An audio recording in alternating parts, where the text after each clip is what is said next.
This is the White Coat Investor Podcast, where we help those who wear the white coat get a fair shake on Wall Street. We've been helping doctors and other high-income professionals stop doing dumb things with their money since 2011. This is White Coat Investor Podcast number 362, Recasting a Mortgage and Beating a Non-Compete. Today's episode is brought to you by SoFi, helping medical professionals like us bank, borrow, and invest to achieve financial wellness. SoFi offers up to 4.6% APY on their savings accounts, as well as an investment platform, financial planning, and student loan refinancing, featuring an exclusive rate discount for med professionals, $100 a month payments for residents. Check out all that SoFi offers at whitecoatinvestor.com/SoFi. Loans originated by SoFi Bank, NMLS 696891. Advisory services by SoFi Wealth LLC. The brokerage product is offered by SoFi Securities LLC, member FINRA, SIPC. Investing comes with risk, including risk of loss. Additional terms and conditions may apply. All right, it's that time of year again. We're doing our Financial Educator Award. This goes to somebody who is a practicing doc, but is spending some time on the side educating their colleagues, trainees, and students about financial literacy. So we want to encourage you to nominate them for the award. You can do that at whitecoatinvestor.com/educator, and we will bribe you to do it. Not only does the person who wins the award get a cash prize, but the best nomination for that person also gets a WCI online course of their choice. So please give us those people who are doing a great job out there educating. They can only win once. If you've won in past years, you can't win again. But we want financial education to be accessible to everybody. I can't go out and talk at every medical school and residency in the country. So other people have got to do it or it just won't happen. So we want to reward that and we want to incentivize that. That's what this award is for. So we also provide slides for those who are not aware, slides for presentation to medical students, slides for presentation to residents, slides for presentation to attendings. You can find those at whitecoatinvestor.com/educator as well. So you can do your nomination, you can get the slides, all that happens on the same page. All right, let's get into your questions. First one's all about a timeshare. Hi, Dr. Dahle. This is Roy. I'm a hospitalist in California. I'm calling about timeshares. We have a timeshare that was gifted to us, so we paid no money for it up front. However, as I'm sure you can guess, the annual fees are burdensome. And at this point, I would love to just get rid of it. I would be happy to sell it or even give it away to get it off our plate. My questions are, first, how do you do that? Can you recommend any sites, businesses, or avenues for getting rid of the thing, even if I'm willing to give it away? Also, if I give it away or sell it for very little, is there any way to take any kind of cap loss on the transaction? Thank you so much. All right, timeshares, good times, right? Never buy a timeshare new. If you must buy a timeshare, buy them used. You can often buy them for 10 cents on the dollar, 25 cents on the dollar. People are giving them away for free. Why in the world would you pay retail for a timeshare? There's no reason to. So if you're in some high pressure sales presentation as part of your vacation somewhere and being sold a timeshare, don't buy one. Okay, no reason to ever buy these things new. Second, people can't gift you things against your will.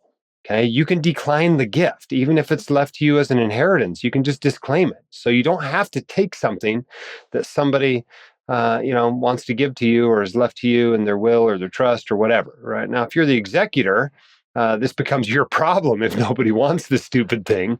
But if you're not the executor, the easiest thing to do if it's something you don't want is just disclaim it. One of the best resources out there for timeshares is a forum, actually. It's the Timeshare Users Group. And there's all kinds of people in there buying, selling, renting timeshares, exchanging timeshares. These are timeshare experts. I think that's a great place to go to get advice, talk about your specific timeshare, maybe even a place to sell your timeshare. So that's the resource I'd recommend you go take a look at. But mainly, man, just keep this in mind. Don't get into these things if you're not actually wanting to have it. And if you actually want to have it, buy it used. I've met a few people. Dr. Corey Fawcett loves his timeshares, but most people don't. So make sure you know what you're getting into. Don't buy it new, and have a plan for getting rid of it when you're done with it. Now, as far as it being, a capital loss that you can use, When something's gifted to you, you inherit their basis. If you inherit it, though, they die and you get it, then you get to step up in basis. So it's worth whatever it was when they died. And if it's worth nothing now, well, it was worth nothing when they died. So there's no loss there. But at any rate, you can only take capital losses for, investments, right? And if no one else is ever renting this thing except you, it's a little hard to argue it's an investment. It's more of a consumption item. And you can't really take, capital losses on your consumption items. Otherwise, we'd all be taking capital losses every time we sold our car. And you just can't do that. Okay, hope that's helpful. Our quote of the day today comes from Albert Einstein. He said, "Compound interest is the eighth wonder of the world. He who understands it earns it. He who doesn't pays it." It's like what I tell my kids all the time. I tell them, do you want to earn interest or do you want to pay interest? And they get it right every time. I'm not sure why it's so hard once we become adults. All right, let's talk about buying versus renting in residency. Wow. Boy, the white coat investor subreddit, which skews young, the audience there skews young, lots of medical students and residents, young attendings there, has been overrun this month, ever since match day, of people asking, hey, should I buy a home as a new intern? It's unbelievable. I mean, there must be a dozen or more threads of people that wonder if they're an exception to this general rule that buying's probably not the right move in residency. But I suspect Joe asking this question has a similar question. Hey, Dr. Dahle, this is Joe. I'm a fourth-year med student in the Midwest, getting ready to match here in a few weeks. My wife and I are trying to decide if we're going to rent versus buy. And we have some student loans left over that we didn't spend. And we were originally planning on just paying the government back with that extra money. However, I read in an article recently that it could be wise if you're going for PSLF to keep that money for other expenses. So my first question is, do you know if it's allowed, if it's legal to keep that extra leftover student loan money for, say, a down payment on a house for residency? I can't find anywhere online to get this question answered. So I thought I'd ask you. And then also, do you think that's a wise financial decision considering that the interest on these loans is anywhere from 6 to 7%? Thank you. All right, well, there's two issues we need to discuss here. The first one is the incredible moral hazard introduced by our extremely generous federal student loan system currently. There are so many people out there right now that look at what has happened with student loans over the last 5 years, i.e. PSLF becoming more generous, i.e. SAVE as the most generous IDR program ever invented, and are starting to go, man, maybe I shouldn't use my money to pay for medical school. I've got money. My parents have money, but I'm just going to borrow the money anyway because there's a very good chance it's going to be forgiven. And student loans don't even grow during residency now, thanks to the SAVE program. Any unpaid interest is just waived. And so there's a lot of students asking me these questions. I had a speaking gig not long ago, and there's a line of students afterward. And at least half of them basically asked this question: what should I do with this money? Should I borrow more than I need, et cetera?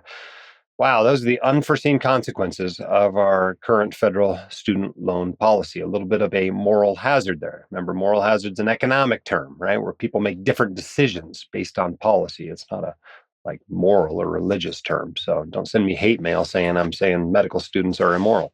If I was offered this proposition, I don't know, I'd probably do the same thing. I'd probably borrow just as much as I could for my education and see if I can't get it, paid for by the taxpayer. Can't blame them for taking advantage of it. How is that any different from, backdoor Roth IRAs or any other tax break out there, the 199A deduction, you name it. But let's talk about a few things. First of all, fraud. Okay. When you sign your promissory note for your student loans, you're saying, I'm going to use this money for school. That's the contract you're making. So if you're using it for something besides school, you're being fraudulent.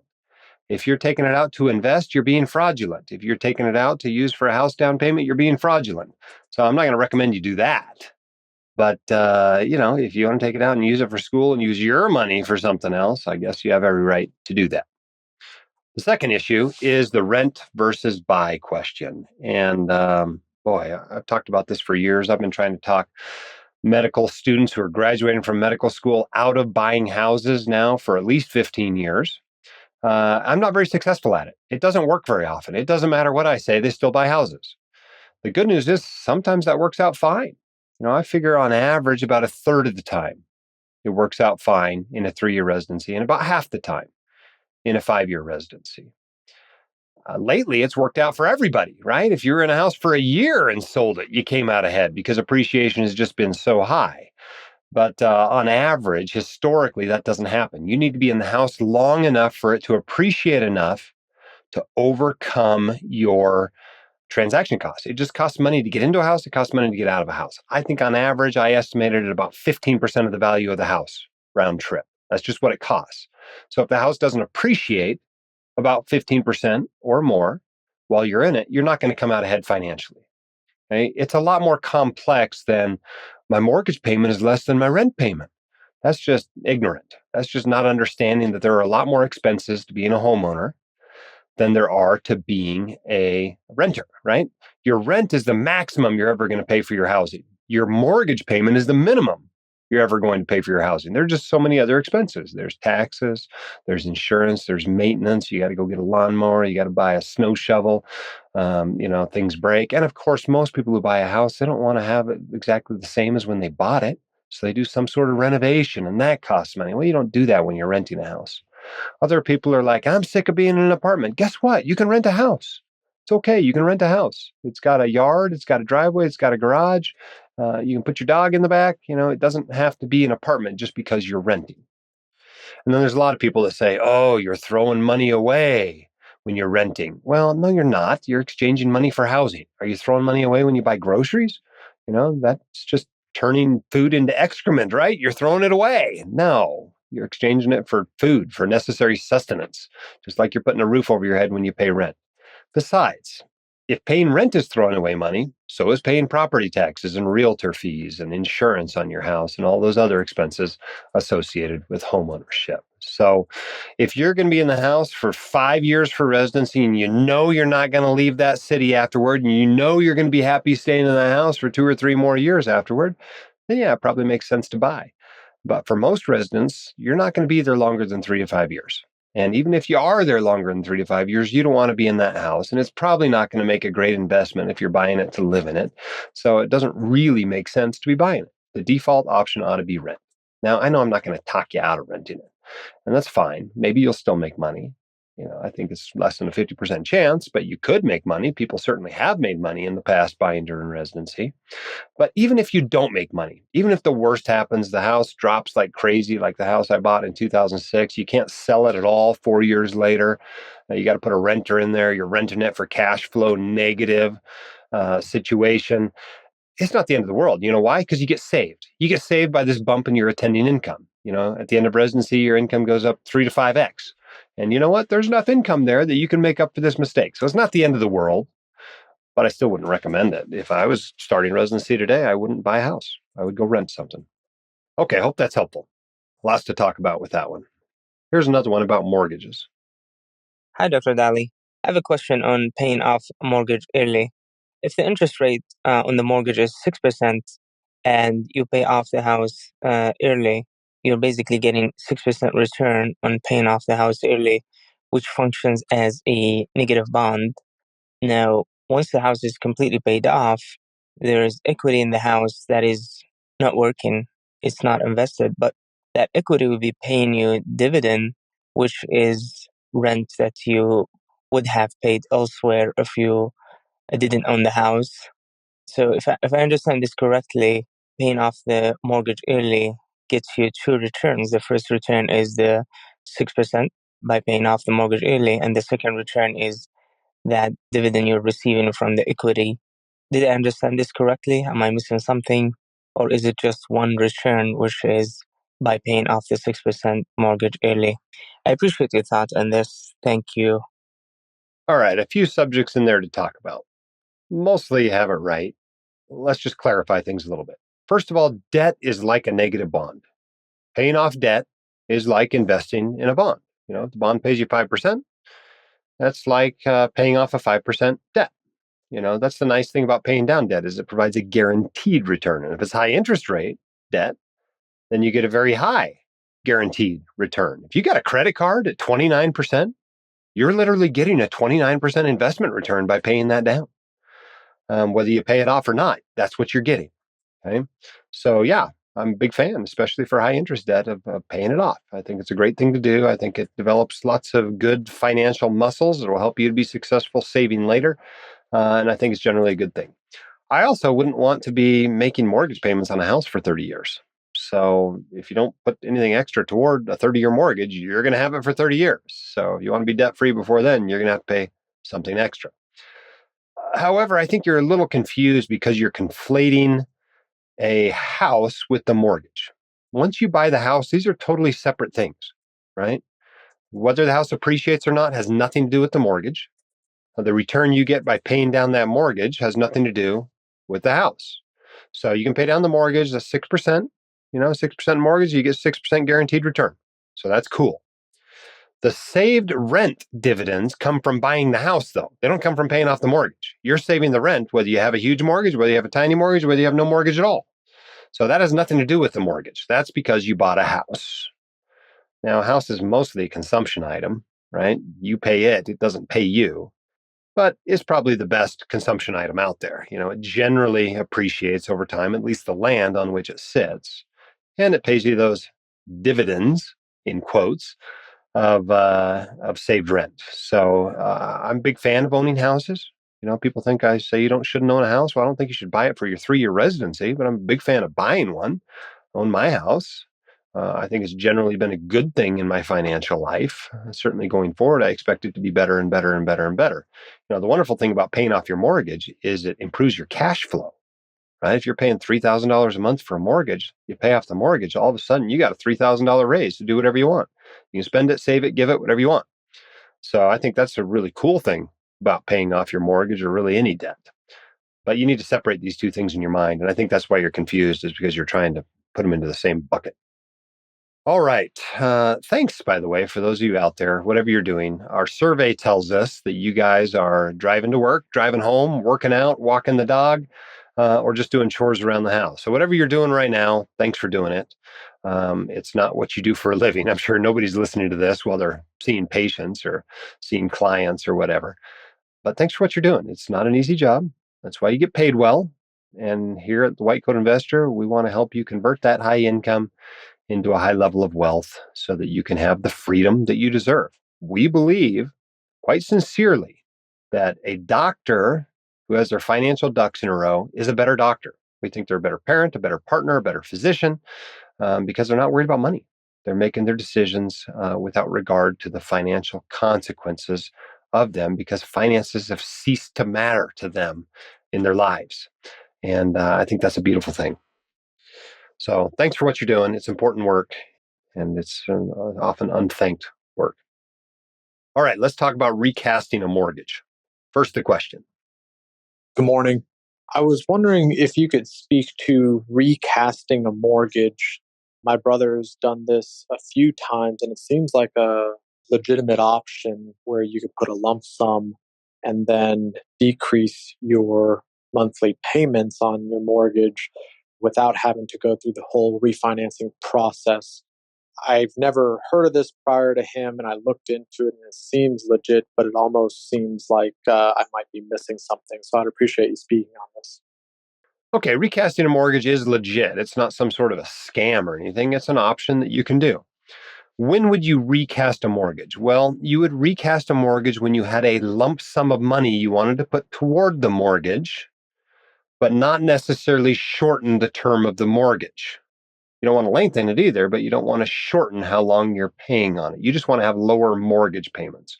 So some people put additional money toward a mortgage because they want to be free of their mortgage sooner. That's not what you're doing when you're recasting a mortgage. You're putting money toward a mortgage because you want a lower payment. Okay. But the cool thing about recasting, and that's why people are more interested in it now that interest rates have gone up, because people have these 2.5% or 3% or 4% or 5% mortgages, and new mortgages are 6% and 7% and 8% right now. And so they want to keep the old mortgage. They want to keep the interest rate. They want to keep the terms. And when you recast it, you can do that. All you're doing is putting money in, and then the lender is making a new amortization table. So your payments go down because you don't have as much of a principal balance. That's what recasting is. Now, your alternatives are to refinance it, right? Now, there's fees for recasting. They're probably bigger for refinancing. but you're going to pay fees either way. But when you refinance, you generally start over with the mortgage. You go back out to 30 years. So you do get a lower payment, but you've lengthened how long you're going to be paying on the mortgage. When you recast it, you're keeping the same length you have left. If you got 20 years left on the mortgage, you recast it, you still got 20 years left. You just have a lower payment because you put a bunch of money into the mortgage. So I hope that's helpful as far as what recasting a mortgage is. If you actually want to pay the thing off sooner, just put extra money toward the principal on it. You don't have to recast it. Recasting is all about getting lower payments. By the way, you can't recast VA or FHA mortgages, but a lot of other lenders will work with you, including some jumbo mortgage lenders. All right, let's talk about non-compete clauses. Hey, Dr. Dahle, thank you for all you do. Wanted to ask you a question about non-compete clauses, and if you end up violating your clause and have to pay a penalty, is the money that you paid for the penalty, is that tax deductible, or is that something that you can write off as a business expense? Thank you.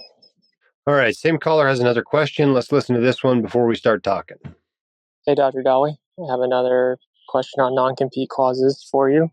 If you end up signing a non-compete clause and then later decide that you're going to violate that, would you suggest being upfront with your employer and notifying them of that?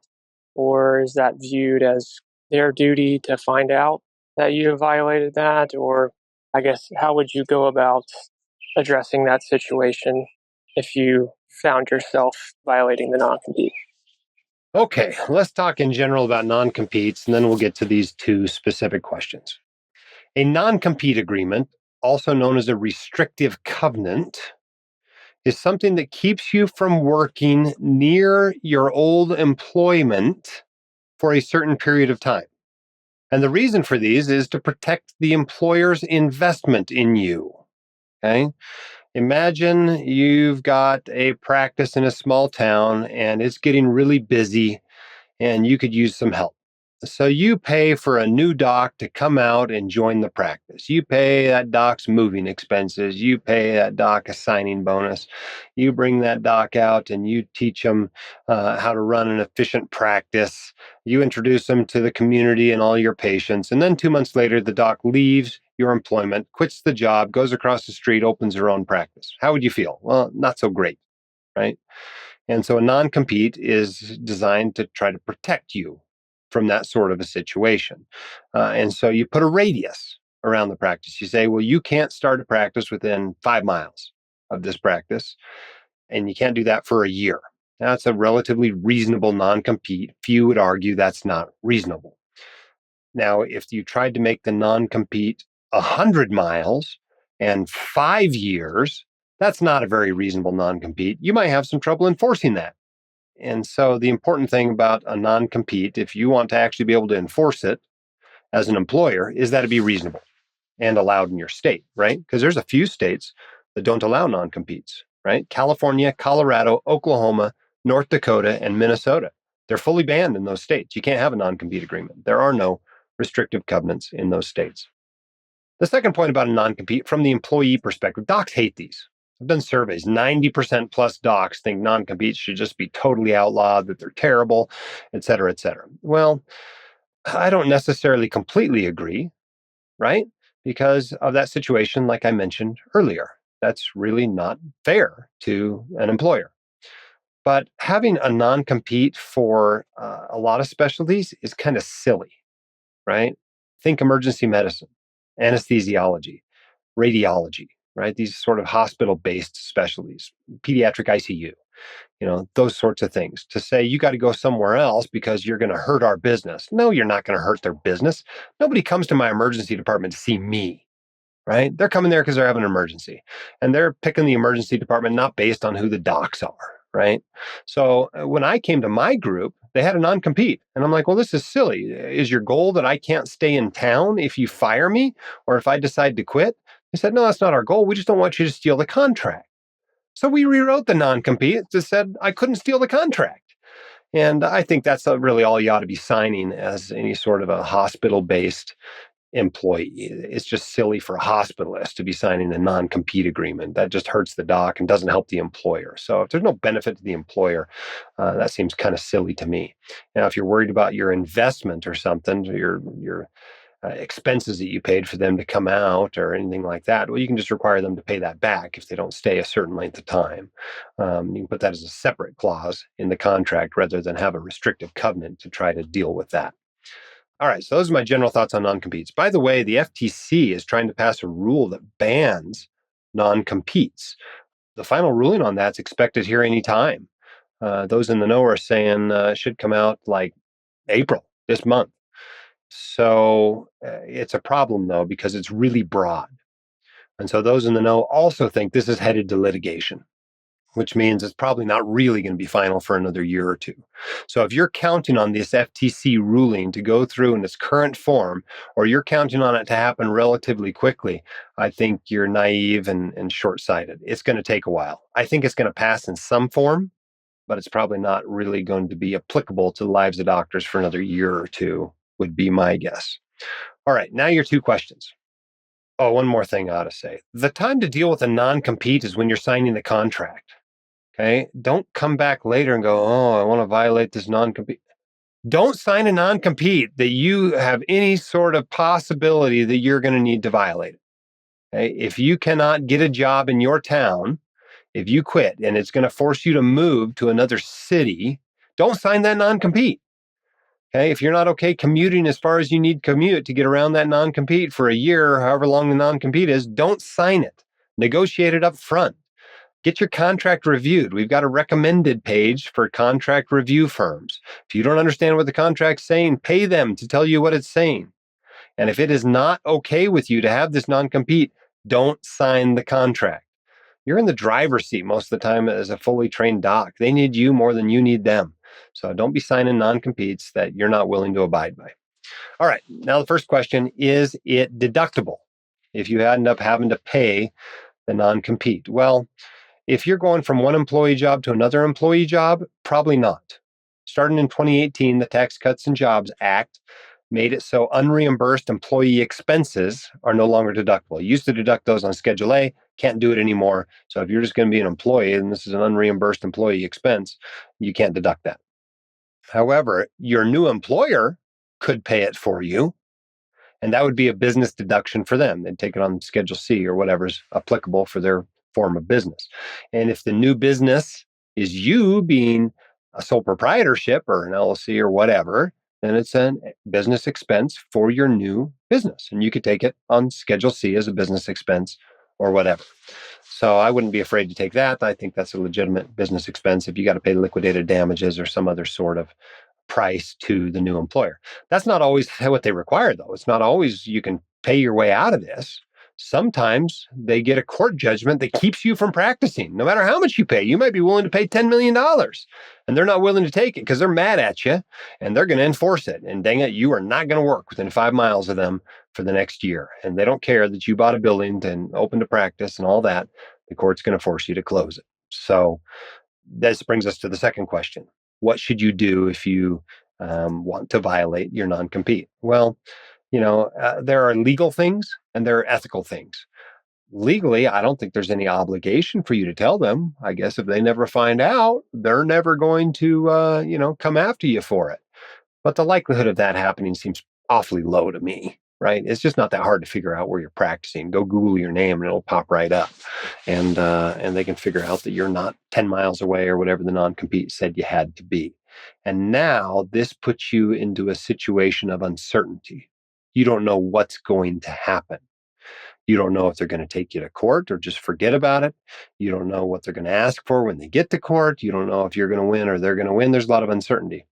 So I think from that perspective, as well as an ethical perspective, it's probably best to go and talk to them. Maybe they just let you out of it. Maybe they don't. Maybe you can work something out that you can pay them a certain amount of money and they'll let you out of it. Here's $100,000, let me out of my non-compete. And if nothing else, at least you'll be crystal clear on what's going to happen if you go ahead and violate it anyway.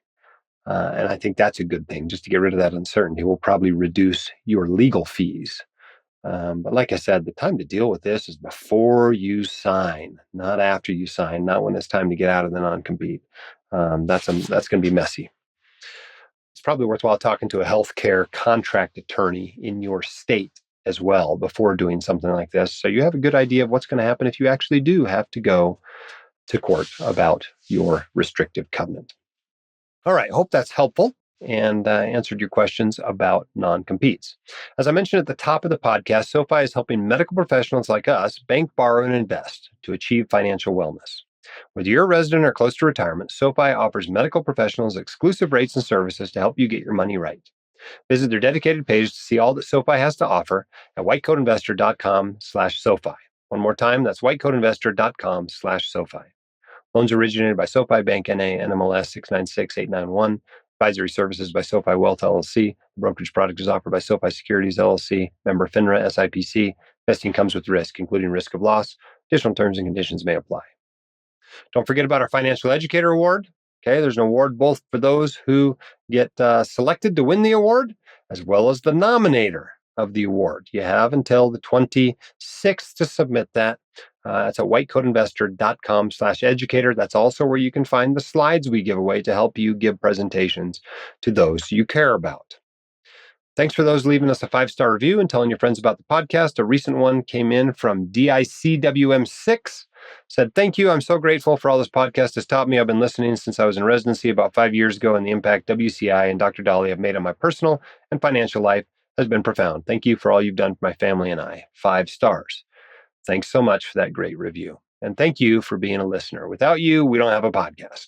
And we try to drive this podcast by what you want, what you need in your life. So if you're not getting what you need out of this podcast, send me an email, editor@whitecoatinvestor.com, and we'll try to fix it. Keep your head up, shoulders back. You've got this. We're here to help. See you next time on the White Coat Investor Podcast. The hosts of the White Coat Investor are not licensed accountants, attorneys, or financial advisors. This podcast is for your entertainment and information only. It should not be considered professional or personalized financial advice. You should consult the appropriate professional for specific advice relating to your situation.